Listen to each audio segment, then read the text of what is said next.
Welcome back. It's day 2 of Back to School series. Now, why don't you stand to your feet and let's sing a song together?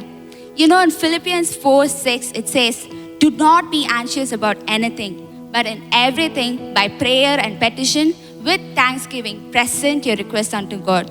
So why don't you join along with us and let's remind each other by singing this song. Come on, join us.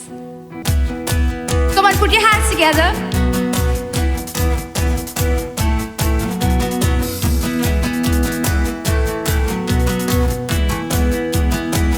Let's sing.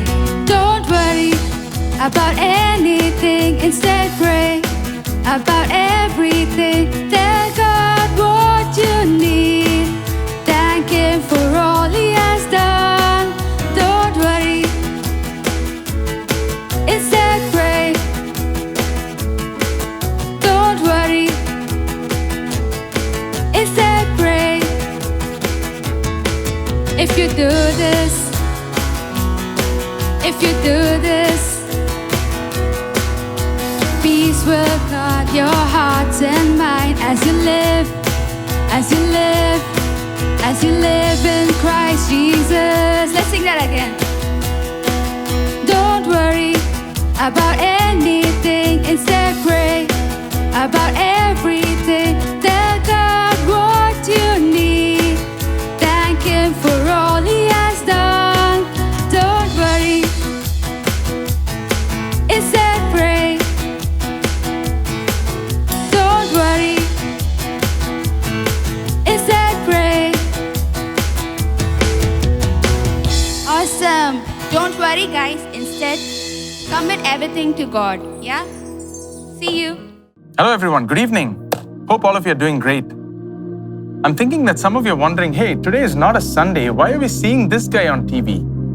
Well, in case you didn't know, today is day 2 of our Back to School series, where we want to come and we want to help you with some useful tips that will make your school year better. Okay?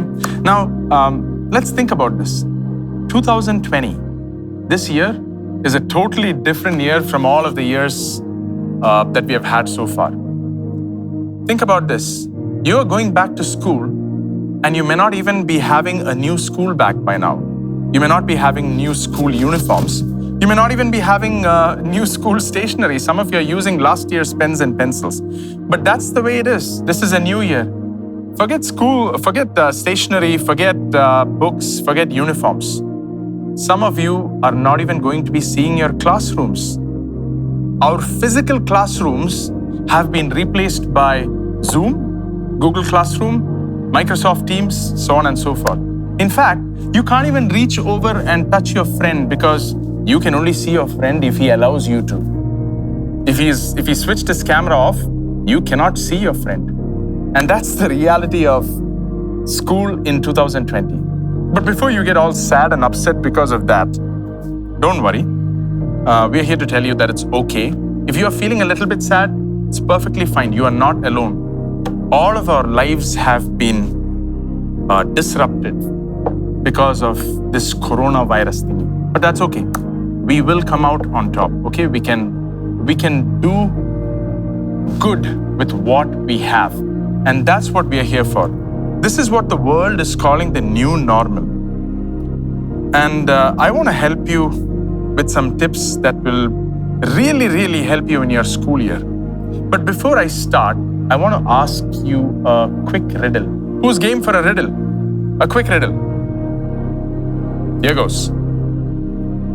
What is it that you have with you, which if you lose, you can never get back? Think about it. I'm going to repeat the question, the riddle. What is it that you have with you, which if you lose, you can never get back? You can try, but you can never get it back. What is it?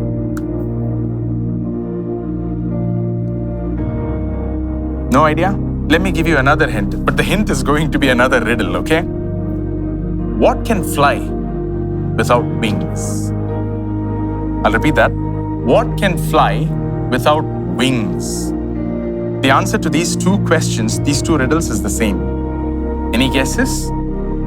Yeah, some of you are already guessing it. The answer is time. T-I-M-E, time. And so today, what I want to do is I want to help you with a few tips on time management. That's what I'm going to do, okay? Now, before I talk about time management and what it is, I want you to imagine the scene. It's very difficult to imagine this now that we are not going out of our houses, but imagine, okay? You are in Phoenix Mall. You're walking, you're viewing, you're window shopping, you're looking at all of the wonderful things that are there, you're enjoying the air condition, and suddenly you hear a growl from your stomach. You are hungry. But you realize that all of the money that you had, you just busted with your friends and you don't have any more money with you. But your stomach is crying out for food. What do? You frantically search your pockets and there is nothing but air. As you're about to give up, you don't know what to do, and you think that your outing at the mall has come to an end because you're really hungry and you need to rush home so that you can eat food. You just check your purse casually. When you open your purse or your wallet, you suddenly see in the purse or wallet, neatly folded, tucked away in the corner, 200 rupees, which was given to you by your dad or your mom. Oh, wow. You are joyful, right? You take that 200 rupees out of your purse, and as you look at that 200 rupees, you have so many options. What can I do? I can actually go to Fun City and play that 3D car racing game and create a new best score, personal best score. Or I can go spend this 200 rupees and try to get that teddy bear or that football, which I've always wanted in that pick it up game. Or I can go for that really suave, cool looking wristband that I saw in that shop. Or I can spend it on food and then decide what to do with the rest of it. You see what we are doing here? We are actually thinking, and we need to think and we need to plan on how best we can spend that 200 rupees that we have with us. It's exactly the same with time. You have only 24 hours a day. It doesn't matter if you're rich or poor. It doesn't matter if you are Indian, American, African. Doesn't matter if you're a Malayali, Tamilian, Telugu. Does not matter. You have only 24 hours a day. And how best you make use of that 24 hours will determine how successful you are later in life. The most successful people in life are people who make the best use of the time that they have. So, we come back to the topic. What is time management? I have a couple of notes here with me. I've written down some important things that I want to tell you guys, and I want to make sure that I don't forget any of those, so I'm going to keep referring, all right? So don't mind me. Time management is therefore planning how much of time you will spend on various things in your life.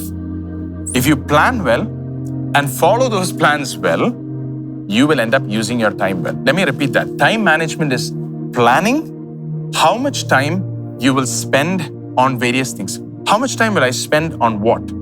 So you plan well and then you execute. You follow those plans well. If you do those two things, you end up using your time well. Now, I am going to tell you 2 secrets of time management. 2 secrets, just 2. Very short session today, just 2 secrets. Remember this. The first secret is what we like to call routines. ROUTINES, routines. Now, before we proceed, I want to take you in the Bible to the book of Daniel. Look at Daniel. I love this prophet Daniel because Daniel was a mighty prophet in the Old Testament. The Bible tells us in chapter 1 that Daniel was a handsome young man, and he and his 3 friends, they were caught and they were brought to the king's palace in Babylon, and they were given food which was offered to idols. But Daniel and his friends decided that they would not defile themselves, defile as in make themselves impure by eating food offered to idols. And you know what? Because he and his friends did not do that and they continued to be disciplined in this matter, the Bible tells us that God gave them 10 times more wisdom and knowledge than any of the wise men in the whole kingdom of Babylon. Fast forward to chapter 2. Jump to chapter 2 and we will see that the king of Babylon, Nebuchadnezzar, his name is troubled by a dream. He wakes up and he forgets what he dreamt, but he's troubled. How many of you have had that? You saw a dream, but when you wake up, I just can't remember what the dream was. That's exactly what happened to Nebuchadnezzar. And so Nebuchadnezzar calls all of the wise men, tells them, hey, all of you, come here. Tell me the dream that I had, and then interpret the dream that I had. If you do, you will be rewarded. If you don't, you will be killed. And so Daniel is one of the wise men. The Bible tells us in chapter 2, verse 17, that Daniel and his friends pray to God in heaven for wisdom. And God reveals the dream that the king saw and the meaning of the dream to Daniel. And so, Daniel is able to save the life of his friends and all of the wise men just because he prayed and God gave him wisdom. Fast forward to chapter 6, the famous story that every Sunday school child knows, Daniel in the lion's den. We all know the story, but if we read the story carefully, we would know that Daniel had to be in the lion's den because his enemies set a trap for him. Look at verse 10 in chapter 6 if you have your Bibles. We read this, that Daniel, knowing that there was a trap set for him and knowing that his life could potentially be in danger, knowing that he could be killed, he still knelt down 3 times a day and prayed to God in heaven, as was his practice from his young age. That's what the Bible tells us. Daniel 6 verse 10. And that verse is such a beautiful verse. It's a surprising verse for me because if you would study the Bible, scholars say that when Daniel was thrown into the lion's den, he was around 80 years old. So from the time Daniel was a young man to the time he was thrown in the lion's den, every single day he would pray thrice a day. Imagine this. Daniel, who was soon to be prime minister of that kingdom and the head of the wise men, had time to schedule 3 prayers in his busy day. Can you imagine that? He had time to pray thrice in a day. And he did it right from his young days till his old age. This shows the power of disciplined habits and consistent routines. Disciplined habits, consistent routines. And Daniel actually teaches us that every Christian must incorporate into his life the discipline of prayer. Prayer should become the discipline of every Christian. That's what the book of Daniel tells us. Now, I want you to focus on what I'm saying. I watched a video a couple of months back of a very powerful man in the US military. He was a Navy admiral. And he was addressing a group of college students. You know, you guys are in school now. After a while, you will pass your 10th standard, then you will pass your 12th standard, and then you will go to college. And after a while, after studying in college for a couple of years, you will graduate from college, and then you will decide what to do with your life. Should I go for studying higher studies? Should I go for a job? Should I start a business? So on and so forth. So many decisions that you have to take. And so this man, this powerful man in the US military had come and he was addressing students in that particular college. And this is how he began a speech. He began a speech by saying, I know that many of you want to change the world. But if you want to change the world, start off by making your bed. If you make your bed, you will have accomplished the first task of the day. And if you accomplish the first task of the day, that's a small task. It will give you courage and confidence to accomplish the bigger tasks of the day. And even if you are not able to accomplish those bigger tasks, when you come back home at night, you will come back home to a bed that is made and that is clean. And a bed that was made by you. So as you lay down to sleep, you will remember, hey, I accomplished this task. Tomorrow is a better day and I will be able to accomplish tasks tomorrow. And that's the power of routines. So I have, kind of listed down a couple of routines for your daily life. You need to set routines for waking up. You need to set routines for making your bed. You need to set routines to freshen up and for cleanliness.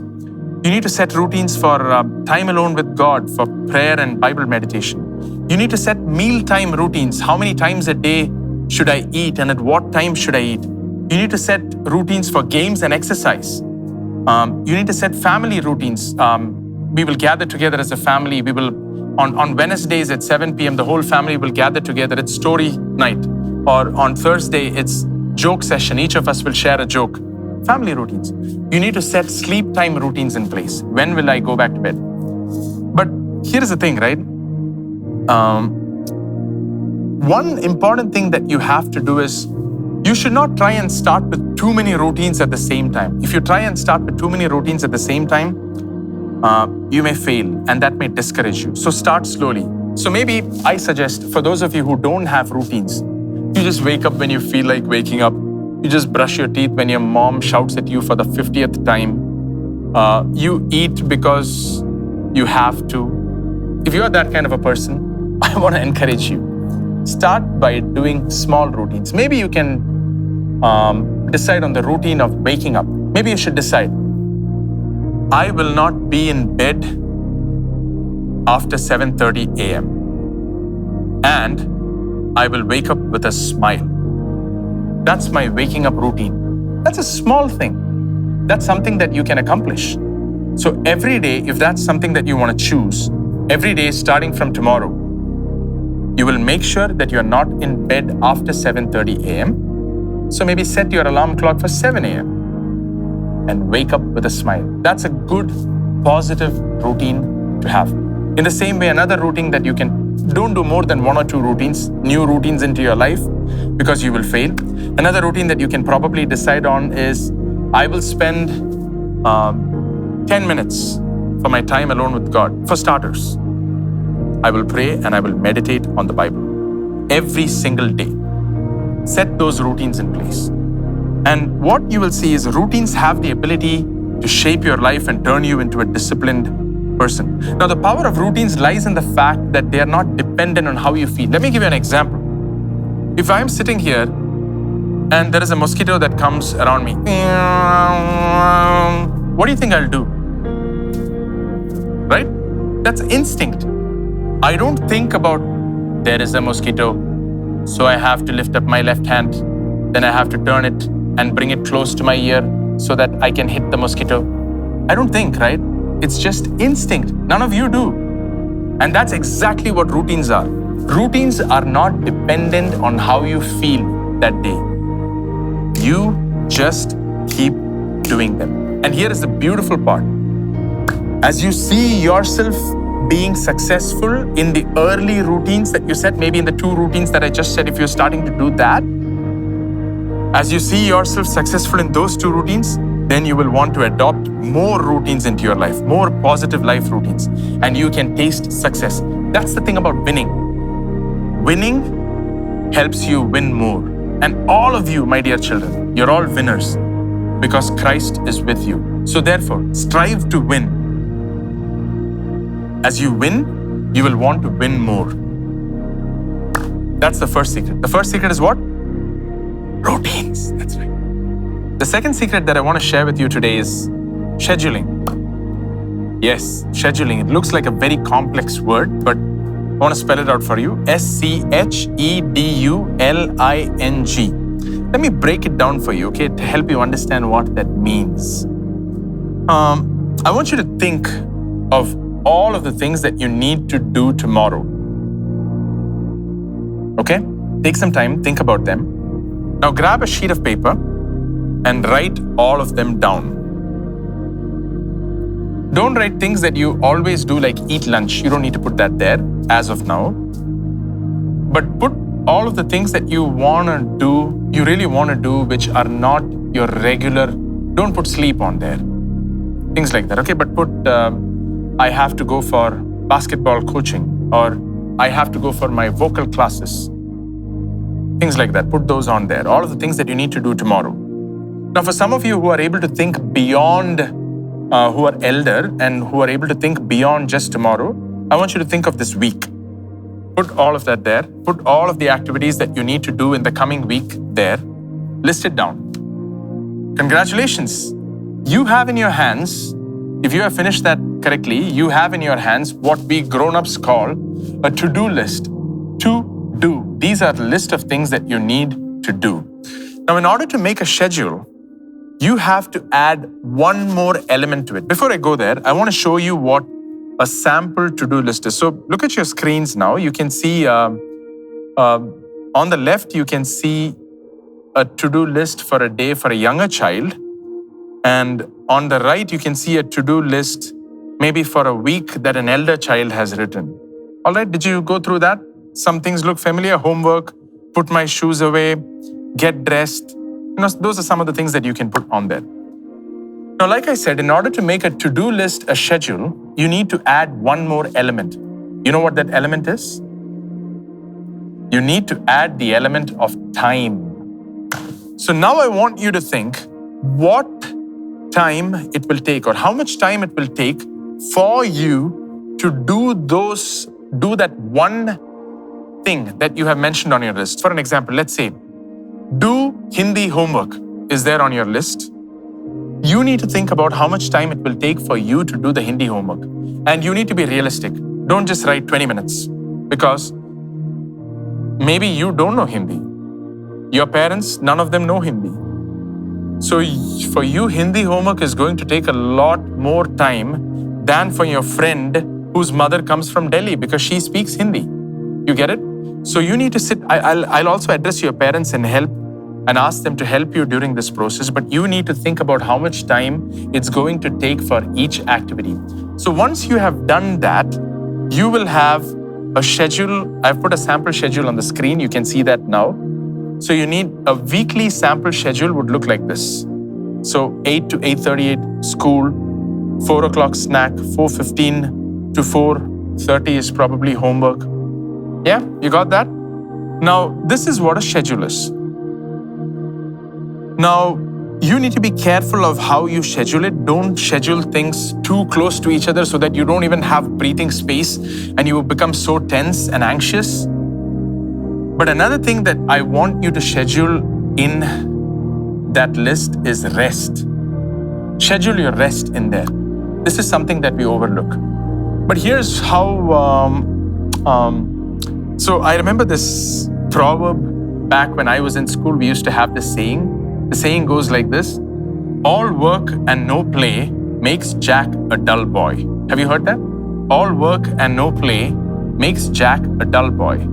Now, we don't want any dull boys or dull girls in our midst, right? So I want you guys to put playtime or rest time into your schedules. But here's what I want you to do. Instead of even rest times can be spent productively. Do you know how to do that? Let me tell you how. If you are someone who loves to play with kinetic sand, you have a kinetic sand toy. You love to play with it. Use that rest time to play with your kinetic sand. If you're someone who loves to sing, use that rest time that you have scheduled between your work that you have scheduled to sing. If you are someone who loves to make clay models or maybe do artwork, pencil drawing seems to be the rage nowadays on Instagram and YouTube. If you're someone who loves to do that, do that. But don't waste your rests. Be intentional with your rests. These are all the secrets that I wanted to tell you. 2 secrets. One is routines. And the second thing is scheduling. Very simple. If you follow these, if you work hard on following these, I want to tell you that you will be a time management expert. You can be a winner.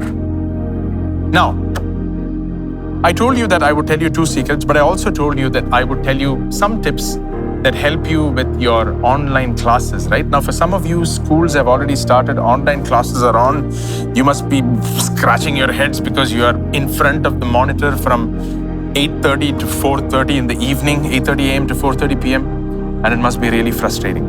But I want to share some tips that can actually help you make those periods of learning better and easier.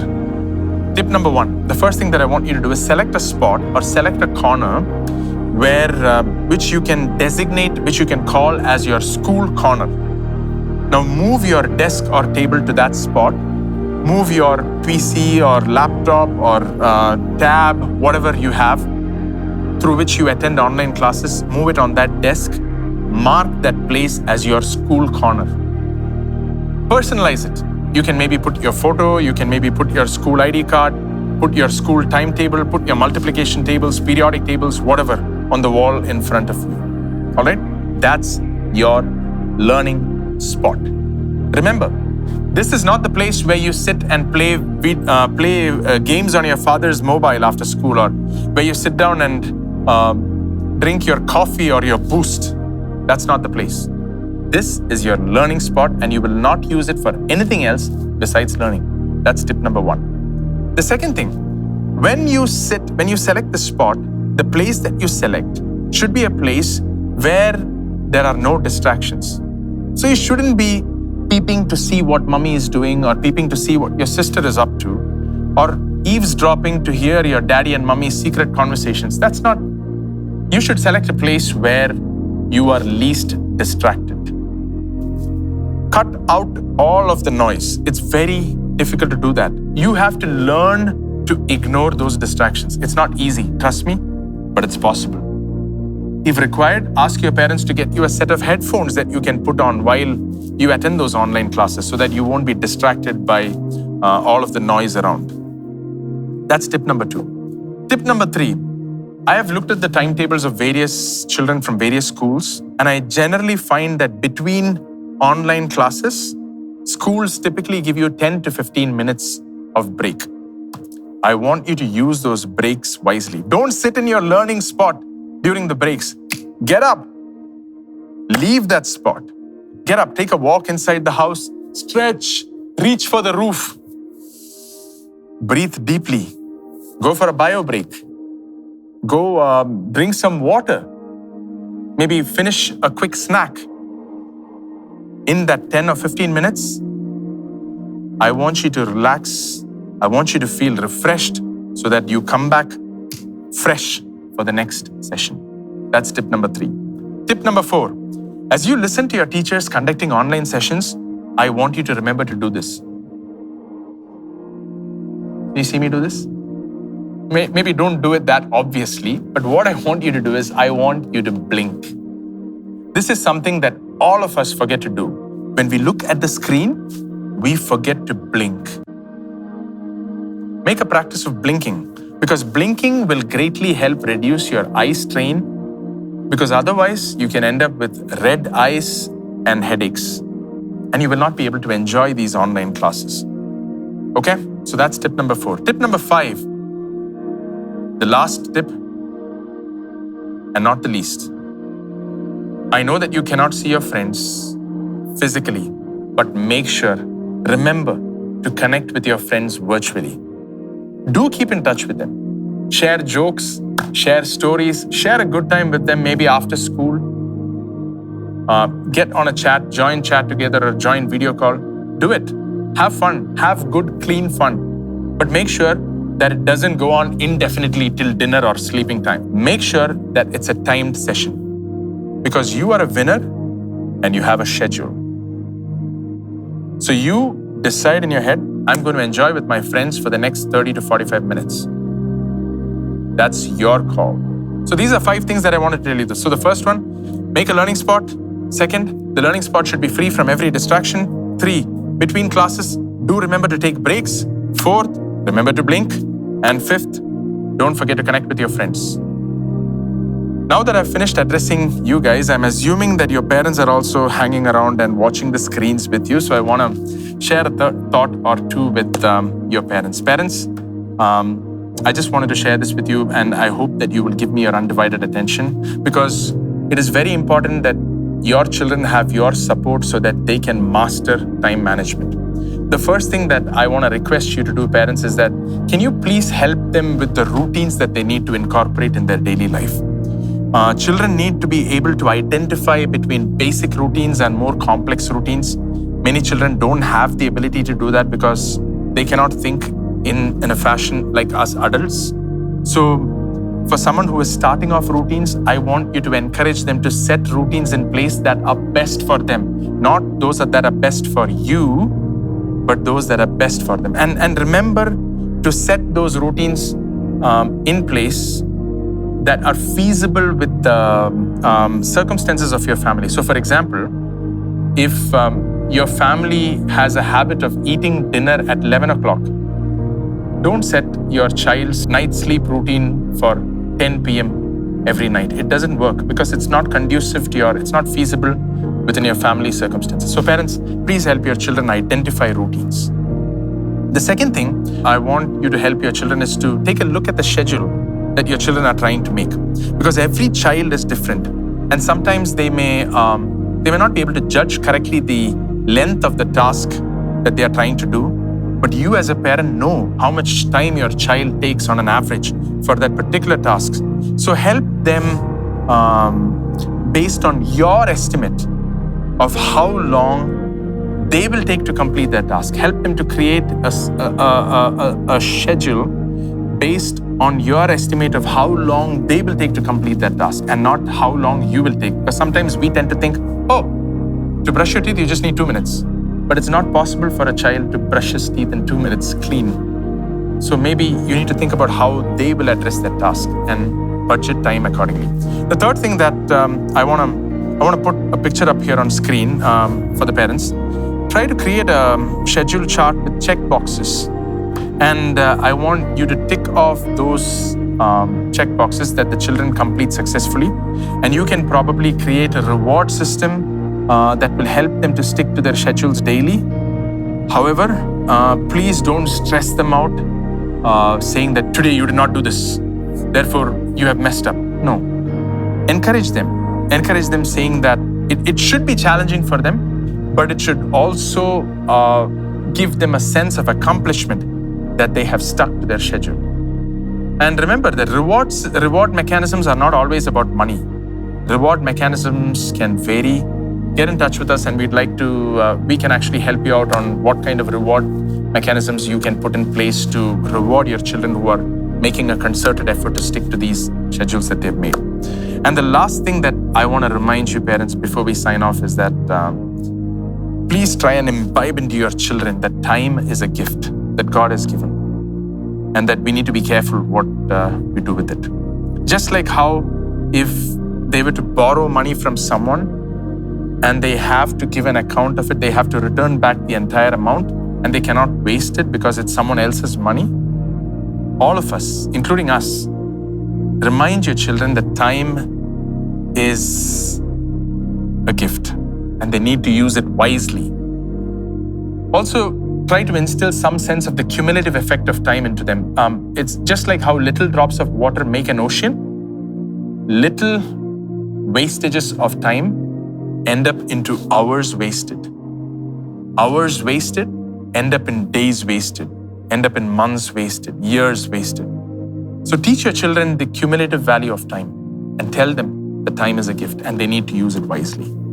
All right, we are done with all of the tips and the secrets. And before I sign off, I want to actually help you guys do an activity. But to do this activity, you need your parents' permission because it would require you to take one of the clocks in your house.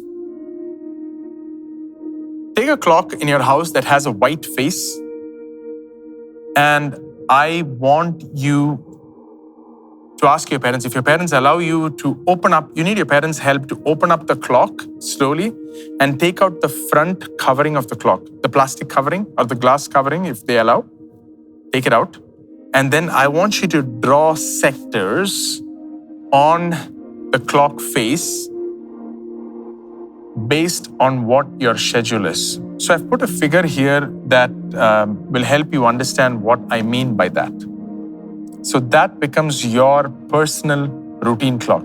Now, if your parents are saying that particular clock cannot be touched, don't you dare touch that clock. We can improvise. I want you to encourage your dad or your mom to go to the market and spend 200 rupees to get a clock mechanism. Do you know what a clock mechanism is? your screen will show you what a clock mechanism is. This is what a clock mechanism looks like when you buy it from the shop.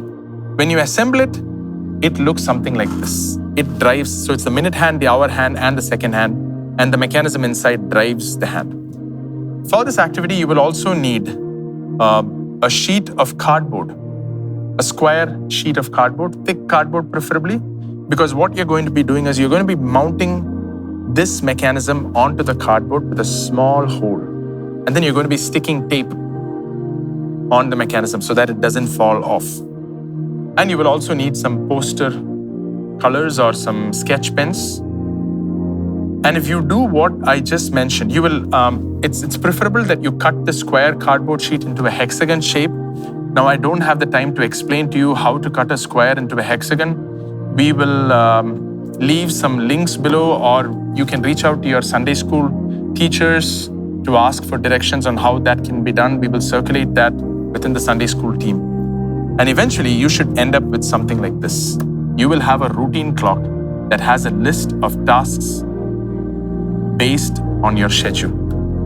And trust me, if you follow this faithfully, you will be a time management master. And with that, we have come to the end of today's session. Tune in tomorrow, day after and the day after, for days 3, 4, and 5 of Back to School series. Till then, God bless you. Stay safe. Bye-bye.